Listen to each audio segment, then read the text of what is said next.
Welcome to the complete animation of Khan from Walt Disney Animation Studios' Mulan. Mulan is part of the transition period between the Disney Renaissance and the what some people call the Disney experimental era, where it shifts between movies like The Lion King and Beauty and the Beast, and then transitions to movies like Treasure Planet and Atlantis and Lilo and Stitch. And I really like Mulan. I think that it is a very good movie. And one of my favorite parts about Mulan is that Mulan is never portrayed as being, all that great of a fighter. She is never portrayed as being, the most amazing with a sword and stuff. She's shown to grow into being competent and being able to get the job done. But yeah, she's not a fighter. In fact, during the final scene, the big climax, she isn't like she uses, more of her wits and cunning in order to save the day rather than having any, great combat prowess. And I like that, which is in stark contrast to the remake. So a lot of people like to outright dismiss all of the Disney remakes, the live action remakes, and I think that as with all things, you need nuance, and you need to actually watch them. Like, there are tons of people who don't watch it on principle, and it's like, okay, you haven't seen the movie. How can you judge the movie? I saw the movie, and I will agree that there are lots of things that movie got really wrong and weren't good. But I'll also say that the movie isn't entirely without merit.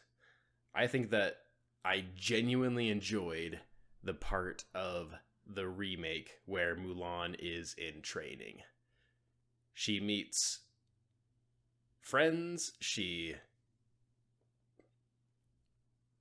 basically the friends that she meets there. I think that was the best part of the movie.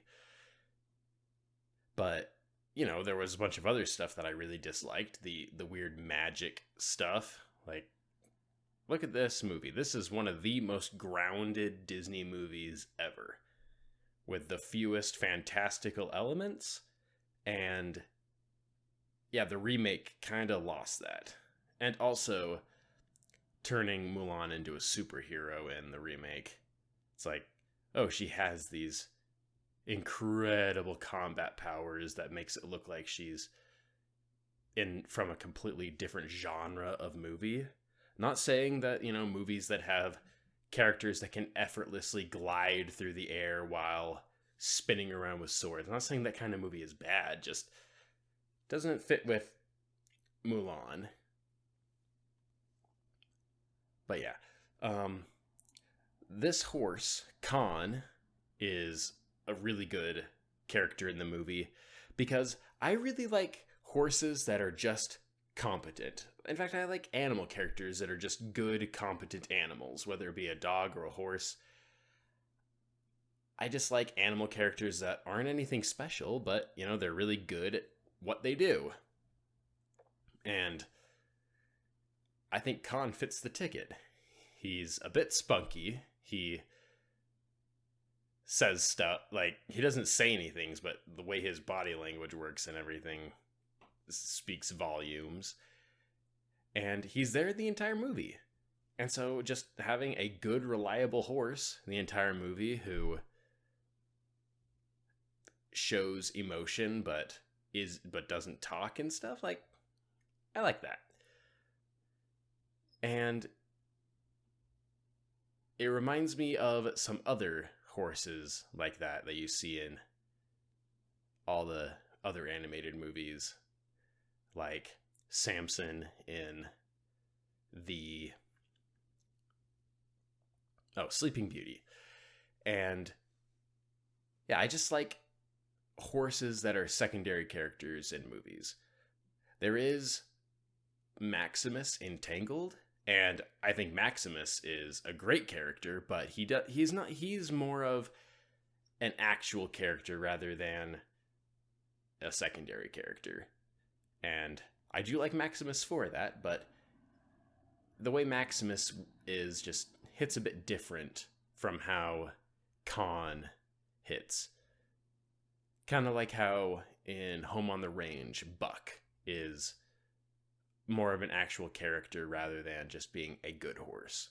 Although he does try to be a good horse in that movie to varying degrees of success, but Khan just is a good horse.